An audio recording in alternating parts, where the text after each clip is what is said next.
Hi, good morning at laban lang kahit maraming tilaok ng manok. Ipapakita ko sa inyo yung paggawa ko ng hair and makeup. At yan nga ay gusto ng ating client ay nakalugay daw yung kanyang buhok. Siyempre may crown siya, aayusin natin yung kanyang buhok. Una dyan ay pinlansya ko muna yung buhok niya para madaling sumunod pag ito naman yung aking i-curl. Sa pag-ayos ng buhok medyo matrabaho talaga at kailangan mahaba yung ating pasensya. At yan nga guys, minekos-mekos ko niya ang kanyang hair at nailagay ko na rin yung kanyang tiara. Siyempre dadagdagan natin yan ng design para mas magandang tignan pag nakatalikod siya. At yan nga malapit nang matapos. At kung nagpapaayos naman kayo ng inyong mga hair, kung nagpapa-makeup naman kayo, mas maganda talaga may advance kayo na oras para hindi masyadong gahol yung makeup artist nyo. At yan nga guys, naglagay na ako dyan ng liquid foundation at naglagay na rin ako ng concealer. Ngayon maglalagay naman ako ng finishing powder. Dahil mas maganda yun na nakaset ang ating foundation, lalo na dito sa atin sa Pilipinas, napakainit, maalinsangan. At yung mga event naman dito sa probinsya ay hindi sila naka-aircon.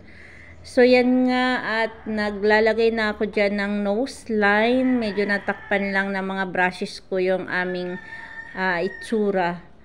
Yan, kailangan kong ayusin yung kanyang nose line. Kahit matangos na yung ilong ng ating client, kailangan pa rin nating lagyan ng konting nose line. At naglalagay na rin ako dyan ng pang-contour. Technique nyo pala guys, bago kayo maglapat ng mga makeup sa inyo, sa client or sa face nyo, kailangan itaktak nyo na yung mga brush para hindi siya buo-buo pag nilagay sa ating face. At yan naman ay nakapaglagay na pala ako dyan ng eyeshadow. At maglalagay ako ng liquid eyeliner. Kaso guys, Diyos ko, ulit-ulit. Sayang yung bago kong bili ng liquid eyeliner na yan at hindi gumagana. Kaya pinalitan ko na lang, nilagay ko na lang yung dati kong ginagamit yung iDo o yung Fashion 21 na liquid eyeliner. Kasi mas matingkad yung kulay niya as mas madali siyang ilagay. Sa pag-apply pala guys ng eyeshadow, kailangan kahit medyo matagal, manipis lang yung pagkalagay nyo at i-blend lang ng i-blend para yung dating ng powder sa mata natin ay parang hindi halata na pinatong lang. Maganda na na-blend ng maayos.